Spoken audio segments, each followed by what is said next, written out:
Really enjoyed this time of worshiping the Lord, sharing together. It's been a blessing.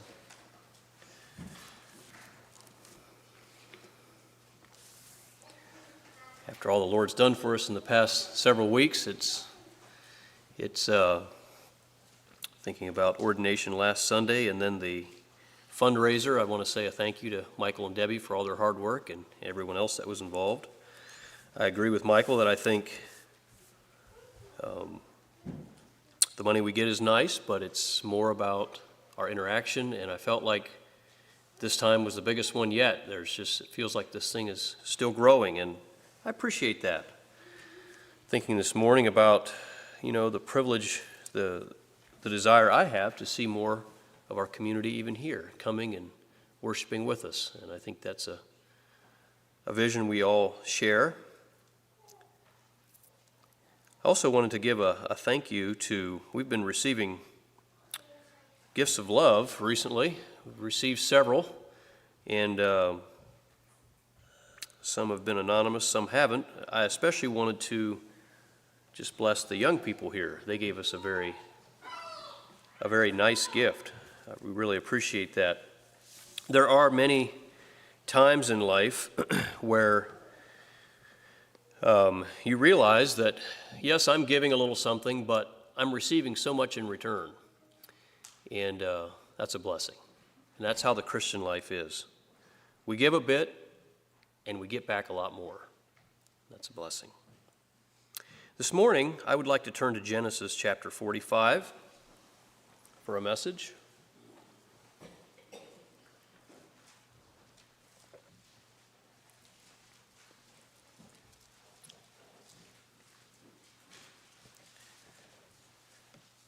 We're going to go back to the life of Joseph. I don't feel like I had intended to preach more from the life of Joseph, and for one reason or other, I haven't actually done just a whole lot of it.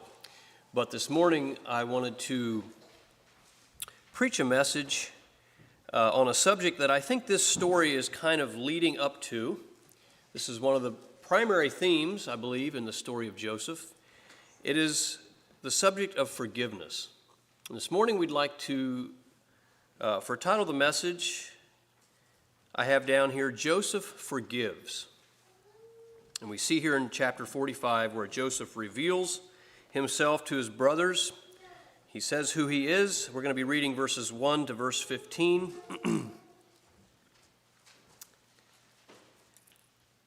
Several questions about this subject. I've been thinking about this for a long time now. It's probably been several months in the making. And as I was sitting down yesterday and this morning trying to put some kind of order into all the thoughts running through my head, I realized that this is just a bigger subject than I'm going to be able to get through in one sermon. I don't know if we'll have just one or if we'll have more.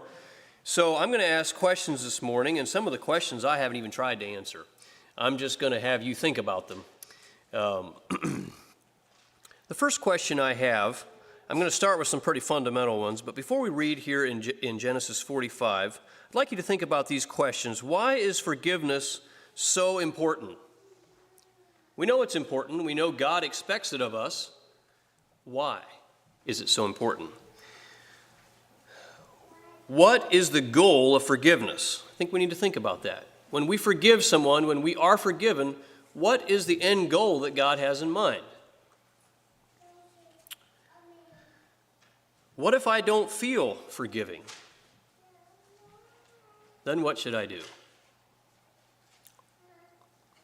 And what practical lessons can we learn from this story about how to forgive and how to be forgiven? Let's read Genesis 45, verses 1 to 15. Then Joseph could not refrain himself before all them that stood by him, and he cried, "Cause every man to go out from me." And there stood no man with him, while Joseph made himself known to his brethren. And he wept aloud, and the Egyptians in the house of Pharaoh heard. And Joseph said unto his brethren, "I am Joseph. Doth my father yet live?" And his brethren could not answer him, for they were troubled at his presence. Joseph said unto his brethren, "Come near to me, I pray you." And they came near, and he said, "I am Joseph your brother, whom you sold into Egypt. Now therefore be not grieved nor angry with yourselves that ye sold me hither, for God did send me before you to preserve life. For these 2 years hath the famine been in the land, and yet there are 5 years. in which there shall neither be earing nor harvest. And God sent me before you to preserve you a posterity in the earth, and to save your lives by a great deliverance. So now it was not you that sent me hither, but God. He hath sent me a father to Pharaoh, and a lord of all his house, and a ruler throughout all the land of Egypt. Haste ye, and go unto my father, and say unto him, Thus saith thy son Joseph, God hath made me lord of all Egypt. Come down unto me, tarry not. And thou shalt dwell in the land of Goshen, and thou shalt be near unto me, thou and thy children, and thy children's children, and thy flocks, and thy herds, and all that thou hast. And there will I nourish thee, for yet there are 5 years of famine, lest thou and thy household and all thou hast come to poverty. And behold, your eyes see, and the eyes of my brother Benjamin, that it is my mouth that speaketh unto you. And ye shall tell my father of all my glory in Egypt, and of all that ye have seen, and ye shall haste and bring down my father hither. And he fell upon his brother Benjamin's neck and wept, and Benjamin wept upon his neck. Moreover, he kissed all his brethren and wept upon them, and after that his brethren talked with him. Wow, that was quite a scene, wasn't it? That would have been something to see. So I want to look at the story just a little bit this morning, maybe a little background, and then I'm going to start out. It's a little hard for me to know how to put this together, but I'm going to start out by looking specifically at what Joseph did in this process, okay? Some things that we can specifically learn from the way Joseph did it. And then I would like to look at some lessons that God would have for us about forgiveness in general. I could make comments, but I think I have enough written down here that I'm just going to go through it because I know my tendency to get sidetracked and then we just don't get very far. You know, in chapter 44, what led up to this point was the brothers had come back to Egypt. They brought Benjamin with them. Their father had said, don't take Benjamin. I know something's going to happen to him. And they said, we have to take him. We need food, and if we don't take Benjamin, we're not going to get any more food. So they brought Benjamin with them. They ate with Joseph. And then after they left, you know, Joseph had said, put my cup in Benjamin's sack. And then they find this cup. And can you imagine what went through the brothers' minds? This is a worst case scenario. This cannot be happening. It says they tore their clothes. I mean, can you imagine? We're a little more reserved today. Can you imagine being so distraught that you're just tearing your clothes and, I mean, just falling apart, really? And they said, we don't know what happened here, but they come back to Joseph. And we don't have time to go into it, but, you know, Judah made an eloquent speech. And he didn't try to make excuses. He didn't say a whole lot of this or that. He just said, look, this is where it is. We don't understand what happened, but Benjamin can't stay here. Okay? He has to go home. And he explained why that was, and he offered to stay in Benjamin's place. You know, I think this really, really pulled at Joseph's heart because Judah was the one that had suggested that they sell Joseph. Here, that same man is saying, Benjamin has to go home. I'm going to stay in his place. So there was clearly a change of heart, and that is another whole subject we could talk about. Why did Joseph test his brothers the way he did? Why did he do all these things? I'm not going to go into that this morning, but that would be very interesting. Maybe if sometime I don't know what to preach about, the Lord will let me preach about that. Let's look now at some things that Joseph did in this process of revealing himself to his brothers. I think there are lessons here we can learn, because one thing I want to be clear about is that I believe if we're going to have a church, a thriving church, where relationships are going the way that God intended for them to, if we're going to have healthy marriages, if we're going to have healthy families, then we are going to have to learn how to forgive. It's going to be something that should not just be happening every once in a great while. I think this is something that we may have to do more often than we realize. And we're also going to have to learn how to repent and how to say sorry when we do something we ought not. And so I think Joseph gives us a very good example of how to do this. First of all, we're told, I'm just going to go down through these rather quickly. We're told that Joseph wept. Now, I was a little bit convicted by this. I'm not one that tends to cry very easily. I'm almost a little jealous of people that can just cry, I mean, they're emotionally stirred.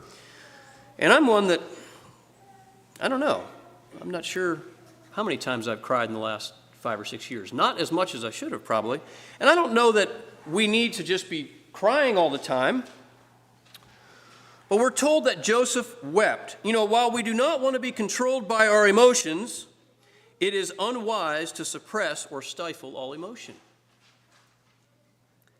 How did Joseph's emotional response affect his brothers? What went through their mind when they saw him weeping? It says he wept loud enough that the Egyptians and Pharaoh heard. I mean, this wasn't just a little dabbing of the eyes. He was bawling, okay? He was really crying. And I don't think that there was anything wrong with that.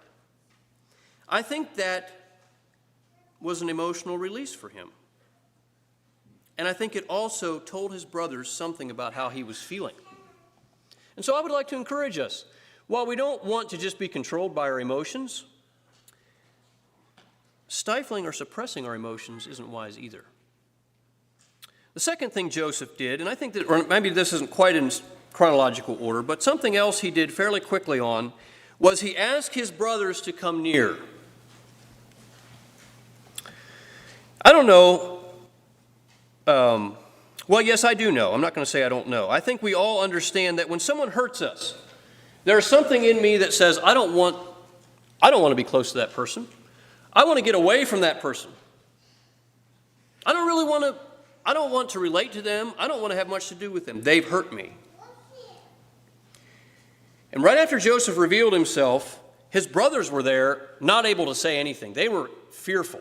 They didn't even want to come. They didn't know what to do. Joseph said, "Come. I want you to come."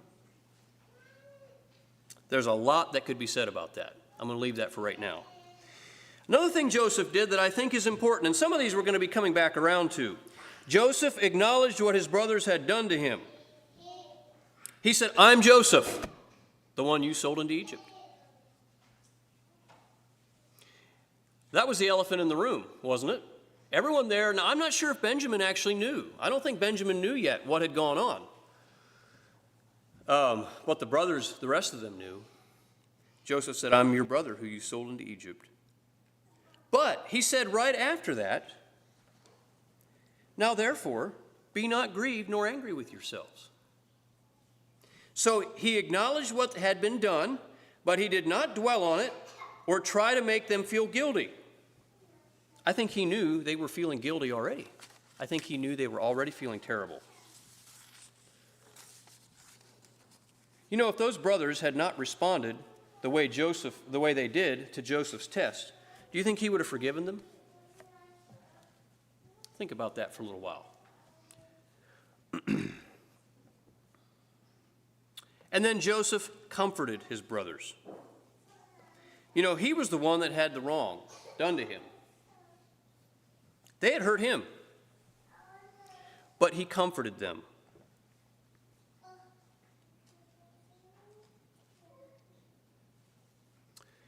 How was Joseph able to forgive? Well, I think there are several things, and you notice I'm just kind of going point by point here. I felt like I needed to break it down in my own mind, and I'm a pretty simple person, so a lot of these points are very simple. I hope that doesn't bother you.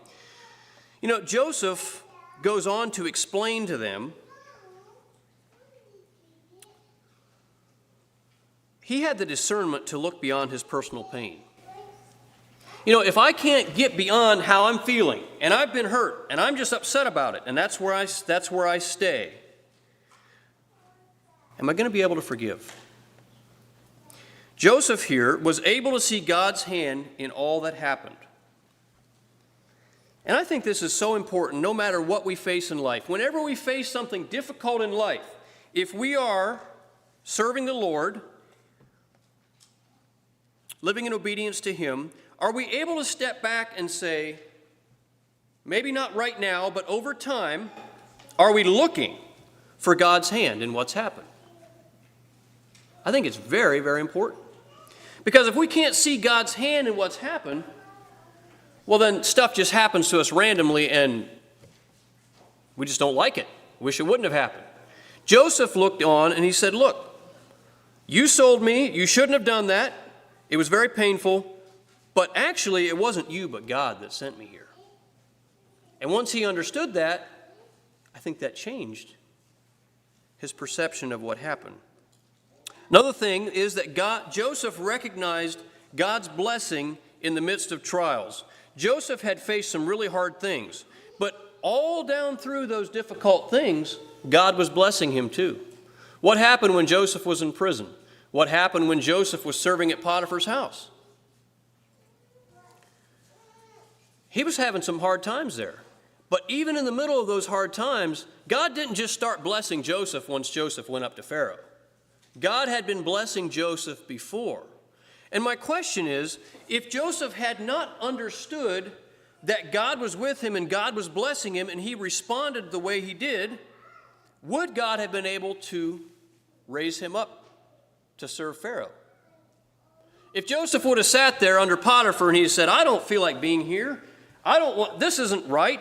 I'm not going to do any more than I have to do. I hate Potiphar. Do you think he would have ended up being used of God the way he was?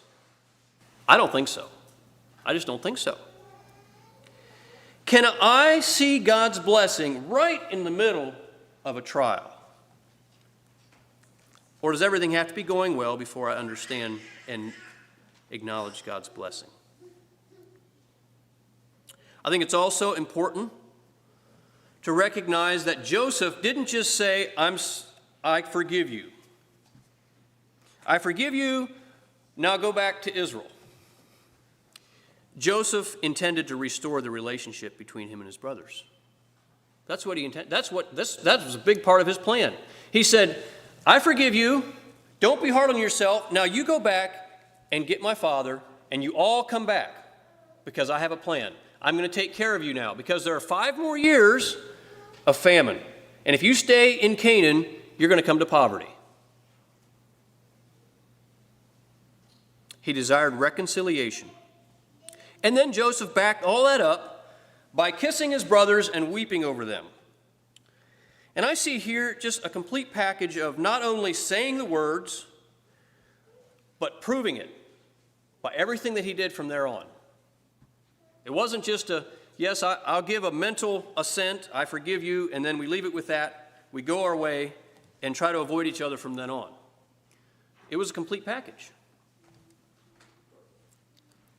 All right, I'm going to move on now, and we're going to move this to present day. And we'll see how far we get. Have you had to forgive someone recently?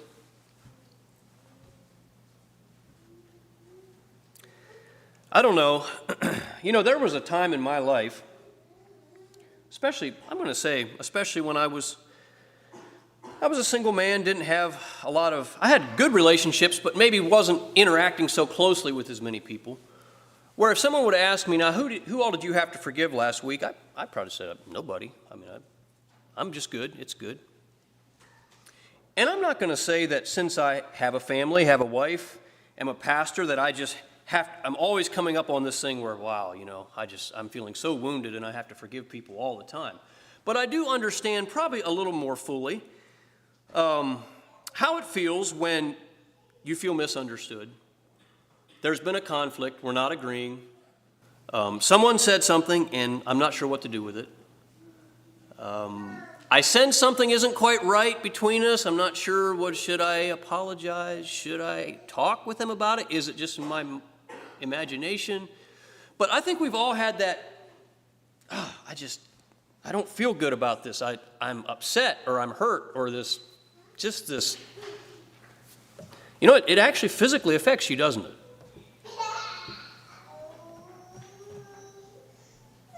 Have you had to apologize recently? There's something very humbling and not very easy about recognizing that, I hurt somebody. I said something I shouldn't have said. Why did I do that? Again, right? And we can start really browbeating ourselves. And I think that's where Joseph's brothers were. Oh my. We just really hurt our brother. And here he is, and what's he going to do? So let's look at why forgiveness is so important. To forgive means to give up resentment against or the desire to punish. A synonym would be to pardon. Jesus tells us in Matthew 6, and I just actually preached a message on this passage for those of you that were here, but he tells us in the Lord's, or he explains after he teaches on the Lord's Prayer, for if you forgive men their trespasses, your heavenly Father will also forgive you. But if you forgive not men their trespasses, neither will your Father forgive your trespasses. You know, it is clear that God expects us to forgive. And if we refuse to do so, he cannot bless us. He cannot forgive us. And it's not just like God is being petulant and saying, well, you won't forgive, so I'm not going to either. That's not what he's doing. There is a reason why God is so clear that we must forgive. And so I'd like to look at several, I'm going to say, foundational truths about forgiveness. And I have no idea, I'm going to have to go through these fairly quickly, but I don't want to rush through this either because I think it's an important enough subject that if I have to come back to it again, I hope you can forgive me for that. The first point that, as I was thinking about all this, trying to put it together, I felt like one foundational truth that I need to come back to is this. True forgiveness is not possible of myself. True forgiveness is only possible through the blood of Christ. And I think it's also important for me to just acknowledge that my flesh does not want to forgive. When someone hurts me, I don't want to forgive them. Now, maybe I'm just too carnal, I don't know, but think about what I'm saying here. It is said, to err is human, to forgive is divine. Revenge is a human response. And I think one reason that God is so clear on the need for forgiveness is, you know, what happens when we get in this swamp, you could say, of unforgiveness and revenge. And so you've done it to me, so now I'm going to do it back to you, but I'm not just going to do it back to you, I'm going to do it back to you worse than what you did. You know, there are many families, many societies that are actually ruled by this way of thinking. And what happens? It's just down. Nobody's winning.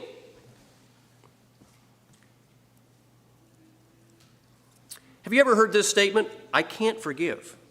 I just can't forgive that.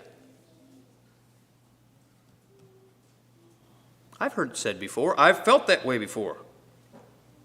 But I think we need to remember this. The truth is, if I'm saying I cannot forgive, what I'm actually saying is I will not forgive. And there's a difference. I will not. Forgiveness is a choice. And I want to talk this morning a little bit about the emotions that are going along with this and what we need to do with them. Another foundational truth is that everyone has done things that need to be forgiven. We all need forgiveness, and everyone has an opportunity to forgive others. Okay? I think if I understand that, and sometimes we kind of make general statements, oh yeah, the Lord had to forgive me. Yeah, I'm sure I've had to be forgiven, but I think it can actually help us at times to sit down and ponder, now what was it the Lord forgave me? Is there a specific instance where someone came back and had to forgive me? And that can help us when someone comes and hurts us and we think, well, this really hurts me, but how would I have felt if that person I hurt last week wouldn't forgive me? And I think it can just kind of help us to work through this. One thing I'd like to point out, oftentimes, the ones who need forgiveness the most are the ones closest to us. Not only are we more closely attached to them, which causes their actions to matter more, but we're living more closely with them. And that gives all of us more opportunities to either forgive or be forgiven. I think it can be a little startling sometimes. Well, why would I need to forgive my wife? I mean, I love her so much and she loves me so much. Well, maybe you've never had to. I don't know. But the reality is often the people we forgive the most are the ones we're closest to. Not always. It's also very important to remember that forgiveness is not a one-time event. Jesus recognized this in his conversation with Peter. says in Matthew 18:21 and 22, then came Peter to him and said, Lord, how oft shall my brother sin against me, and I forgive him? Till 7 times? Jesus saith unto him, I say not unto thee until 7 times, but until 70 times 7. And he goes on and gives the parable of the unforgiving servant. We don't just need to forgive one time, but we need to forgive multiple times. And my wife told me of an example. A lady was writing a book, and the title of this book is pretty interesting. I don't know if I have it word for word, but it's something to the effect that hard is not always bad, or something like that. Just because something is hard doesn't mean it's bad. It's a very good book. But she had a father who was bipolar. And what was difficult in that relationship was oftentimes the children chose to forgive something knowing that very likely in the near future they would need to forgive again the same thing. And so this was an ongoing forgiveness. And are you in a relationship like that? It could be, where you are choosing to forgive over and over, and it feels like, is this fair? And yet, we need to let it go again. Jesus intends that forgiveness comes from the heart. You know, speaking the word, I forgive you, is important. But it needs to come from our hearts as well. The question could come up, how do I know if I have completely forgiven someone? To answer that question, I have 3 other questions. So we have lots of questions here, and we have about 10 minutes left. It may be helpful for you to think about it in this way. Am I able to think about this person without anger or bitterness? How is my relationship with this person since I've forgiven him? Do I desire the best for this person? I don't think we should be plagued with this fear that I haven't completely forgiven someone. And I think Jesus also understood that just because I say the words, I forgive you, doesn't mean that everything is totally cleared up and done away with in my heart right away. But if I'm committed to forgiveness, I believe that whenever the devil tempts me with a thought of unforgiveness, that I would say, no, I've forgiven him. I'm going to move on. I believe if we don't, well, how can I say this? I believe forgiveness, it may take some time, but let's not limit God. God can move in our hearts. He can move in our emotions. He can move in our minds. It doesn't just need to be this verbal, I forgive you. He can actually work in our hearts to where we realize, I've totally forgiven this person. I have nothing in my heart against them. I don't have any bitterness. I really want what's best for them. God can do that. 3 things about the purpose of forgiveness. Why are we forgiving anyway? What's the goal? First of all, forgiveness frees the person who has been wronged. Okay? These aren't in order of importance. Forgiveness frees the person who has been wronged. The emotions that go along with unforgiveness are anger, bitterness, and even hatred. And you know, these emotions are exhausting. They will sap my spiritual life. But I'd like to point out several things about these emotions. We know that bitterness and anger are very dangerous, right? How many of you here like to think of yourself as a bitter person? Nobody, right? Of course not. But I think there's something we need to acknowledge about bitterness. It is actually very attractive to my carnal man. Sometimes we think about bitterness as this kind of poison, like, well, nobody would want to have anything to do with bitterness, right? But the reality is, it's actually very attractive. If you don't think so, wait till someone comes up and hits you. Or does something really mean to you and they don't even care. That feeling that you just like to embrace. I want to be angry. Jonah said, I do well to be angry. God said, Jonah, quit being angry. Jonah said, I want to be angry. And we say, wow, Jonah, what a carnal person. But you know, the devil tempts all of us with that. Bitterness will kill us spiritually, but it actually feels very good to our carnal man. And I think just an example to help us understand that, we have a drug crisis in our nation, don't we? Drugs are everywhere. Do you think those people taking those drugs don't understand that they're killing themselves? I think they do. But they take them anyway. Why? Because of how it makes them feel. So let's be very careful that we don't get addicted to bitterness. There are some people that their identity just kind of becomes wrapped up in that thing. They don't want to let it go. They might not say that, but they won't let it go. Acknowledging our emotions is important, but we are not to be ruled by them. Emotions are not a firm foundation to build on. But God has created us to feel things deeply. Can you imagine a world without emotions? Wouldn't be good, would it? Along with that, we should not wait until we feel like forgiving to forgive. It is not hypocrisy to choose forgiveness, even when we don't feel it. But I think over time, as we choose forgiveness, we should feel. Our emotions should come along. And that's how it is in the Christian life so often. When we step out in faith and say, Lord, I'm going to do what you told me to do because that's what's best, the rest of it comes along behind. If we wait until we feel exactly like doing what God says, we just don't do it, right? Secondly, and I thought I had cut this down to where I could get through it, but I'm not even going to get through this message. Anyway, that's fine. Forgiveness releases the person that has done the wrong. If I have done wrong, the Bible tells us, for in many things we offend all. And Jesus says in Luke 17:1, it is impossible but that offenses will come, but woe unto him through whom they come. Jesus is not justifying offenses, but he is acknowledging that they will happen.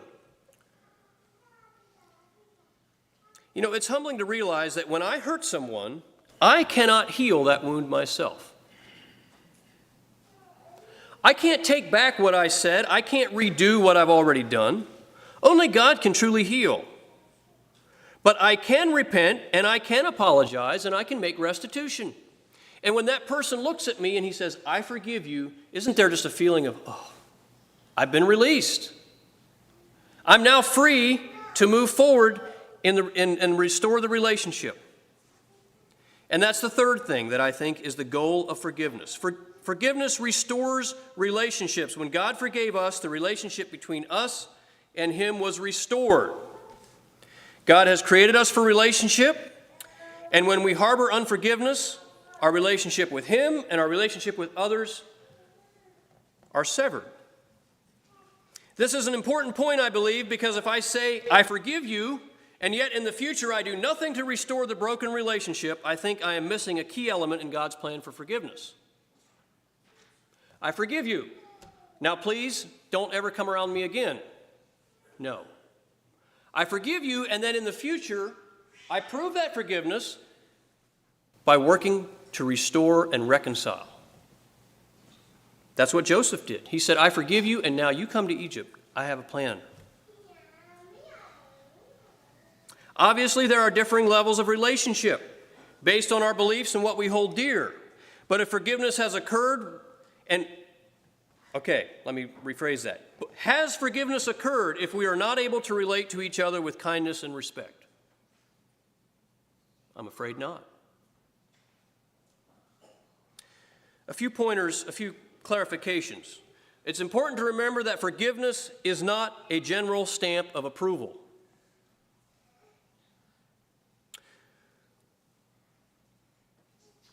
We are called to forgive everyone. That does not mean that we're called to endorse everything that they're doing. Let's never justify unforgiveness in the guise of disapproval. Well, I just don't really approve of this person, so I'm just not going to have much to do with them. Sometimes that can be hidden resentment or unforgiveness. And it's okay to go in and say, I forgive you, without giving a stamp of approval on all that person is doing. Forgiveness and humility go hand in hand. A proud person finds it hard to forgive, impossible to forgive. A humble person recognizes he has done things against others and against God and required them to forgive him. Several questions I did not have time to even look at in this sermon. I'd like you to consider them.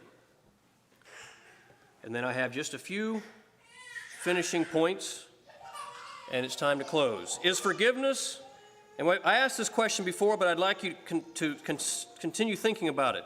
Is forgiveness meant to bypass consequences for ungodly behavior? How do we view restitution? That's probably a subject that I just did not feel like I was able to tackle this morning.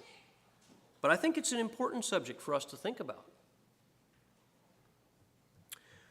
What attitudes are important, both for the one who is wronged and the one who did the wrong, in order to restore a meaningful relationship?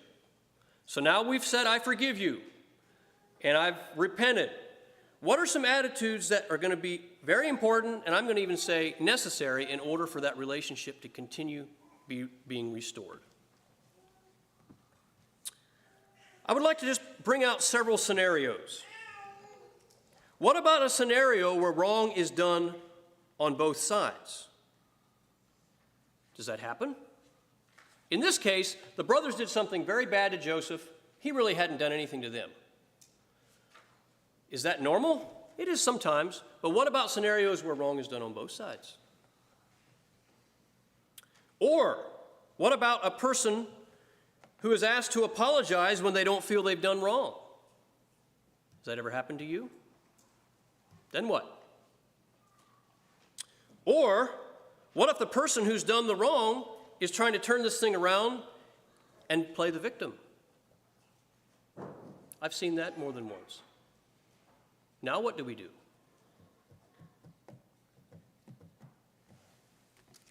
So there are some more questions that I would like to explore. I don't know if I'll do that in a sermon. I probably will in my class at least. Several things to think about in closing. Never assume that an apology is unnecessary or that your forgiveness is a foregone conclusion. I think sometimes in our culture where we just are so, it's taught and pounded into our heads that we're going to need to apologize, we're going to need to forgive, there's not a plan B. Sometimes we may go down that track of not really actually going and saying, I'm sorry, or saying verbally, I forgive you. Rather, we do something like this. Well, I think the person knows how I feel. It probably wasn't that big a deal anyway. I know he forgives me. I mean, he's my good friend. Oh? Let's not assume. Don't tell a person who's apologizing that what they did was no big deal if you felt hurt by it. Let's be honest. Acknowledge the apology. And I think there is something about actually saying, I am sorry. I did this. This is what I did. And then you look at them and you say, I forgive you. Let's not get away from that. Another thing that's important, communication is very important in forgiveness. Things are seldom as simple as we like to make them. Excuses are not helpful in the process of reconciliation, but explanations can be. I did this because, I'm not excusing it, I'm just letting you know why. So how many times do we need to forgive? And when we get involved in all these things, we realize there was a lot of misunderstanding here. And we just need to clear this up. Is everyone clear on what is being apologized for and what is being forgiven? Is that clear? Are we in agreement about what has happened and who is at fault? And are we willing to continue communicating in order to completely restore the relationship? I've heard of situations where a person came up to someone else and said, I forgive you. The person they were forgiving said, what are you forgiving me for? Don't ever do that. When you go to someone and you say, I forgive you, but you refuse to communicate about what the incident is, that's not forgiveness. That's accusation. And it's wrong. Don't do it. If I have something, I've been hurt. You know, sometimes someone hurts me, they don't even realize it. It's not always wrong to go to them and say, I feel kind of hurt by this. Could we talk about it? But communication. Are we really wanting to restore, or are we just wanting to accuse someone? I've had someone come up to me and apologize for something that I to this day don't really know what he was apologizing for. And I'm not saying that's all wrong, but I don't really know that fulfilled God's plan. I think it's good to be clear. I don't think it's good to belabor the point, but let's be clear. Let's communicate. And remember that forgiveness can be extended without an apology. You can forgive someone that doesn't even feel bad at all about what they did. You are freeing yourself. They can choose to be free if they wish. Are you free this morning? You're going to have to forgive me for going over time. God has given us the avenue of forgiveness to be free. May God help us to be quick to apologize and quick to forgive. Lord bless you.